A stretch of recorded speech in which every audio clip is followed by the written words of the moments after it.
रायगढ़ में जब से ओपी चौधरी जी विधायक निर्वाचित हुए हैं और छत्तीसगढ़ में वित्त मंत्री की कमान संभाले हैं, तब से रायगढ़ विकास के नए आयाम को छू रहा है।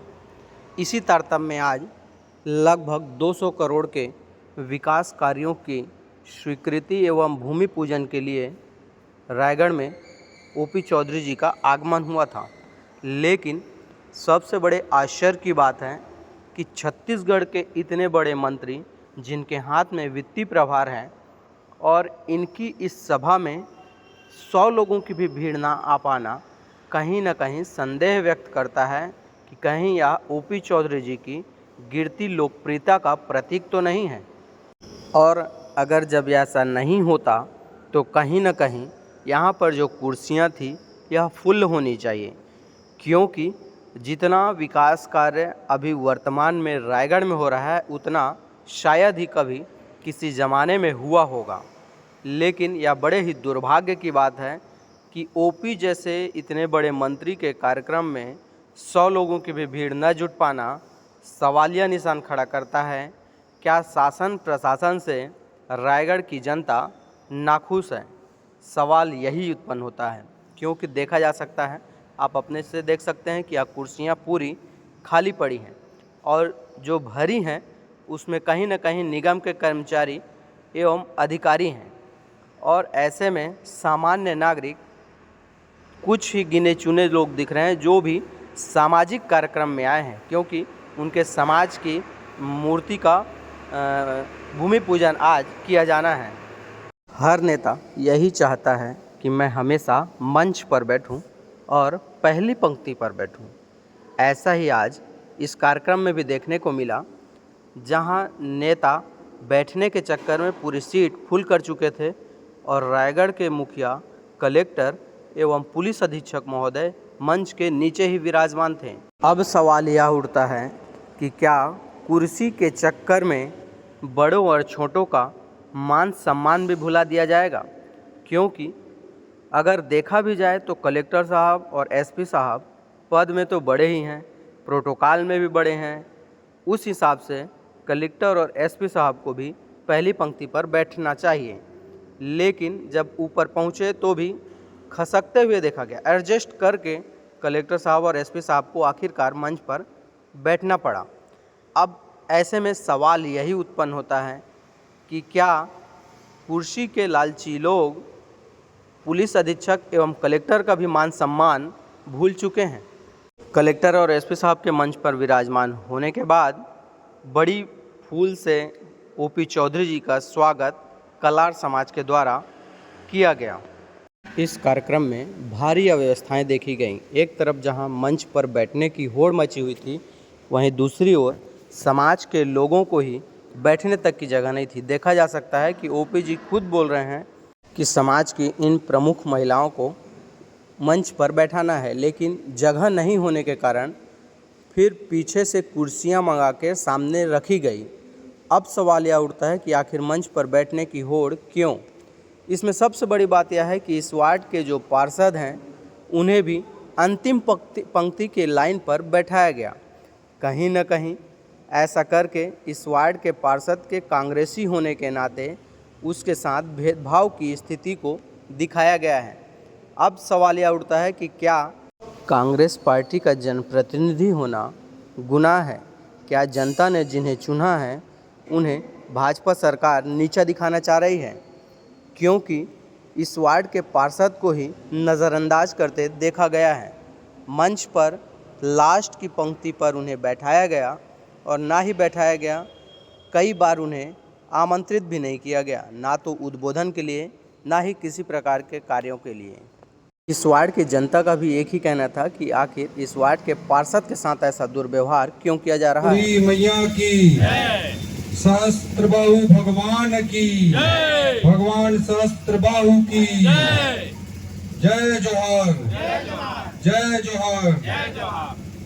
आज इस कार्यक्रम में उपस्थित हमारे नगर निगम रायगढ़ के महापौर भाई जीवर्धन चौहान जी, नगर निगम के हमारे सभापति भाई डिगरी लाल साहू जी, यहाँ उपस्थित हमारे जिले के कलेक्टर मयंक जी, एसपी दिव्यांग जी, हमारे भाजपा के जिला के अध्यक्ष अनुरधर दीवान जी, हमारे वरिष्ठ नेता गुरपाल भल्ला जी, सुरेश गोयल जी, श्रीकांत सोमावार जी, विवेक जी, पूर्व जिला अध्यक्ष उमेश अग्रवाल जी, हमारे सब नेता प्रतिपक्ष सलीम भैया जी, इस वार्ड के पार्षद अक्षय कुलदीप जी, हमारे सभी MIC मेंबर, सभी हमारे पार्षद साथी और सबसे महत्वपूर्ण आज समाज से उपस्थित समाज के उपस्थित सभी लोगों को मैं सबसे पहले प्रणाम करता हूं, अभिनंदन करता हूं। जो छत्तीसगढ़ कलार महासभा की अध्यक्ष दीदी सरोज दुष्यंत धनसेना दीदी जी, यहाँ उपस्थित प्रदेश के अध्यक्ष भाई विजय कुमार जायसवाल जी, महासचिव रूपेंद्र जायसवाल जी, हमारे भाजपा से पार्षद सरिता केशव जायसवाल जी, हमारे नगर पंचायत के पूर्व अध्यक्ष दिनेश जायसवाल जी, राजकुमार जायसवाल जी, आशीष इजारदार जी, प्रफुल्ल जायसवाल जी, ML धनसेना जी, जयलाल जायसवाल जी, टिकेश्वर धनसेना जी, बाल मुकुंद जी, प्रदीप इजारदार जी, हेमंत धनसेना जी, सरोज धनसेना जी, विजय जायसवाल जी, रूपेंद्र धनसेना जी, सुनील धनसेना जी, धीरथ राम जायसवाल जी, सभी का मैं अभिनंदन करता हूं। सबको आप लोगों को स्वागत करता हूं। आप लोगों को याद होगा कि इस बार का जब मैंने बजट प्रस्तुत किया था हमारे छत्तीसगढ़ के विधानसभा में वित्त मंत्री के रूप में, तो मैं छत्तीसगढ़ का गौरवगान करते हुए कविता, बहुत सारी कविताएं पढ़ी थी, उसमें से एक कविता थी जिसको मैं यहाँ रिपीट करना चाहूंगा। धन्य धन्य ये धरती जिसमें कौशल्या ने जन्म लिया, धन्य धन्य ये धरती जिसमें कौशल्या ने जन्म लिया, सीता का वनवास हुआ तो इसी माटी ने शरण दिया। ये दक्षिण कौशल कुशावर्त सिरपुर इसकी राजधानी थी, कलचुरियों ने राज किया था इसकी एक कहानी थी। ये वाल्मीकि की तपोभूमि तुरतुरिया गुण गाती है, दोनों हाथ उठाकर बोलो छत्तीसगढ़ की माटी है। ये कविता मैंने अपने बजट भाषण में लेते हुए विधानसभा में पठन किया था और इस कविता में छत्तीसगढ़ का गौरवगान करते हुए मैंने कहा था कि भाई सिरपुर इसकी राजधानी थी, कलचुरियों ने राज किया था इसकी एक कहानी थी। हमारे छत्तीसगढ़ के इतिहास का अध्ययन करें तो हमारे कलार समाज का महत्व, हमारे कलार समाज का जो इस छत्तीसगढ़ के इतिहास में योगदान है वो बहुत बड़ा है। और हम बस्तर के सुदूर अंचलों में भी जाते हैं, कलेक्टर साहब दंतेवाड़ा से अभी आए हैं, हम चाहे कांकेर क्षेत्र चाहे दंतेवाड़ा क्षेत्र में देखते हैं तो कलचुरियों के बहुत सारे हमें यादें, उनकी इतिहास, उनकी स्मृतियां दिखाई देती हैं। इस तरह का महान समाज कलार समाज है।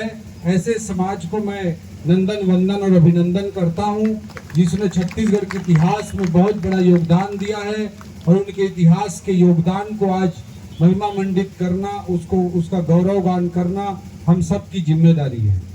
और मैं ज़्यादा ना कहते हुए आज इतना ही कहना चाहूँगा कि मैं चुनाव प्रचार करते हुए इसी जगह पर पहुंचा था जहां पे आज मंच सजा हुआ है।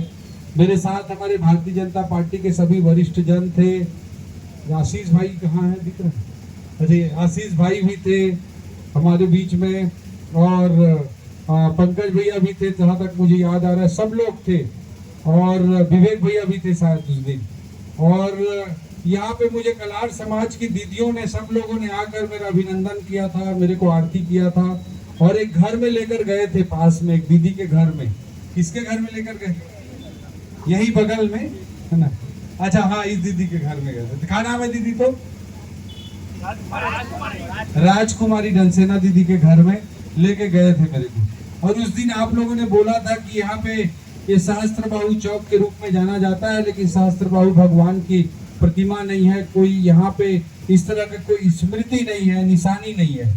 तो मेरे दिमाग में वो घर कर गया था और आप में से पूरे समाज के सभी लोगों को मैं पूछना चाहूंगा, एक सार्वजनिक मंच में पूछना चाहूंगा कि आप बताओ कि मैं कोई मोर करा चुनाव के बाद बोले आ रहा थे, अगर बाद में करे कि मैं खुद से करे, तेरा बता दो। भैया जिंदाबाद, भैया जिंदाबाद। मेरे को याद था, और जब भी मैं इस रास्ते से गुजरता था, जब भी ऑडिटोरियम आता था, कहाँ भी आता था, तो मुझे फट से याद आता था कि यहाँ पे मुझे सहस्त्रबाहु जी की प्रतिमा लगाने की बात कही है यहाँ के दीदियों ने, मेरे को याद आता था। और हमारे बीच में कमिश्नर साहब उपस्थित हैं जो लगातार बहुत मेहनत करके रायगढ़ शहर को अच्छे तरीके से आगे बढ़ाने के लिए प्रयास कर रहे हैं। हमारे ब्रिजेश छत्री जी यहाँ पे उपस्थित हैं। उनको मैंने कहा कि सहस्त्रबाहु जी की प्रतिमा के काम को जरूर इसमें जोड़ना, भी शहर के सौंदर्यीकरण में जो काम कर रहे हैं उसमें, और उन्होंने इस काम को जोड़ा। इसकी स्वीकृति राज्य सरकार से हम लोगों ने प्रदान की और इसका टेंडर का काम भी उन्होंने पूरा कर लिया है। और कितने दिन में लग जाएगा मूर्ति? कल से काम चालू हो जाएगा, टेंडर हो गया है, बट मूर्ति बनाने में थोड़ा समय लगेगा। हाँ, अच्छे जगह से बनवाओ, अच्छा मूर्ति बनवाओ। तो 1 महीना टारगेट करो कि 1 महीना के अंदर पूरा रेडी हो जाए और सहस्त्रबाहु जी की प्रतिमा लग जाए। जहाँ पे कमिश्नर साहब सोच रहे हैं लगाने का, वो देखकर करें, क्योंकि कोर्ट का या किसी प्रकार का तकनीकी दिक्कत ना है, उसको भी हमको ध्यान रखना है। मैं तो पहले गार्डन में ही सोचा था कि इस गार्डन में लगेगा, आप लोग तय करें, कमिश्नर साहब तय करें, आप लोगों से चर्चा करके जहाँ पर भी उचित रहे वहाँ पर लगाएं सहस्त्रबाहु जी की प्रतिमा। और हमारी भारतीय जनता पार्टी की जो सरकार बनी है उसमें आप सब लोगों को ज्ञात होगा कि भारतीय जनता पार्टी ने आपके समाज से 2 लोगों को टिकट दिया था, है ना? एक श्याम बिहारी जायसवाल भाई को और दूसरा महासमुंद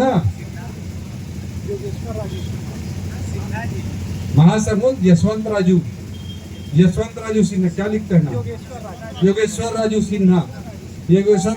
और दोनों हमारे भारतीय जनता पार्टी में विधायक बन के आए। और भाई श्याम बिहारी जायसवाल मेरे भाई जैसा है, राजनीति में हम लोग मिलकर काम करते हैं। तो विपक्ष में थे तब भी मिलकर काम करते थे। वो किसान मोर्चा का पहले अध्यक्ष होता था, मैं प्रदेश महामंत्री के रूप में काम करते थे। और श्याम बिहारी जायसवाल जी को हमारे कैबिनेट में भी शामिल किया गया और उनको मंत्री भी बनाया गया। उसके विभाग का कोई भी काम रहता है तो मैं उसको पूछता नहीं, अपने ही मन से बोल देता हूँ। और मेरे से कोई अप्रूवल लेना रहता है तो बोल देता, भैया मैं बोल दे होते दे देवे करके कर देवे, ऐसे बोल देता है, मैं बोल दे पहले से। तो ऐसे हमारे श्याम बिहारी जायसवाल जी आपके समाज के मंत्री हैं। जल्दी इस मूर्ति का निर्माण काम कमिश्नर साहब और आपके समाज का भी बड़ा सामाजिक कार्यक्रम यहाँ पर आयोजित करेंगे। और सहस्त्रबाहु भगवान की प्रतिमा का अनावरण के दिन श्याम बिहारी जायसवाल जी को भी मैं यहाँ लेकर के आऊँगा। और वो हेल्थ मिनिस्टर हैं तो बहुत सारे हेल्थ के भी कामों की उनसे घोषणा भी करवाएंगे, है ना? तो ये सब मिल करके अच्छे से हमको करना है। और ये सब अच्छे से समाज को आगे बढ़ाने की दिशा में हम काम करेंगे।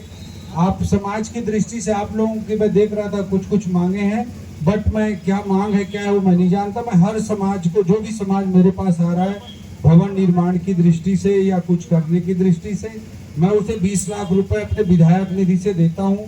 विधायक निधि पूरे साल भर में 4 करोड़ मिलती है, जिसमें सब प्रकार के विकास काम, लाइटिंग फाइटिंग, जो भी महत्वपूर्ण काम, अलग अलग समाज के काम, अलग अलग सामुदायिक भवन, बस स्टैंड, सब विषयों को देख करके पूरा किया जाता है।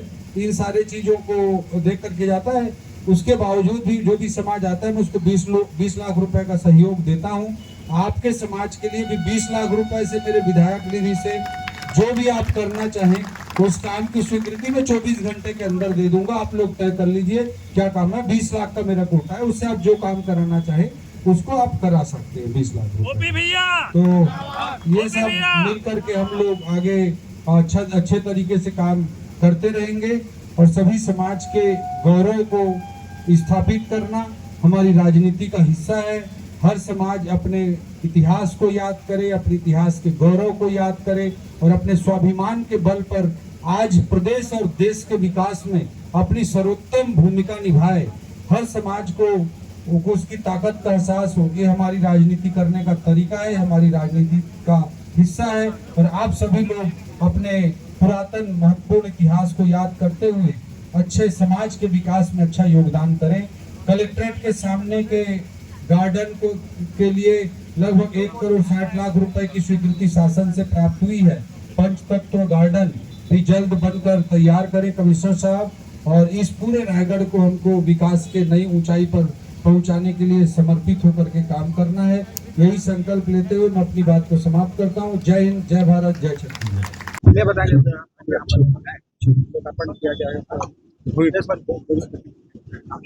आज कलार समाज के इष्ट देव, हम सब के इष्ट देव सहस्त्रबाहु भगवान जी के नाम पर इस चौक पे प्रतिमा स्थापना के कार्य का भूमि पूजन किया गया है और कलेक्ट्रेट के सामने पंचतत्व गार्डन के निर्माण का भूमि पूजन किया गया है।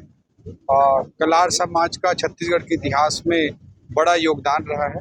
उस योगदान को रेखांकित करते हुए उसे पुनः समाज के समक्ष लाने के दृष्टिकोण से इस चौक का नामकरण सहस्त्रबाहु भगवान के नाम से किया गया है और जो यहाँ पर सहस्त्रबाहु भगवान की प्रतिमा की भी स्थापना की जाए।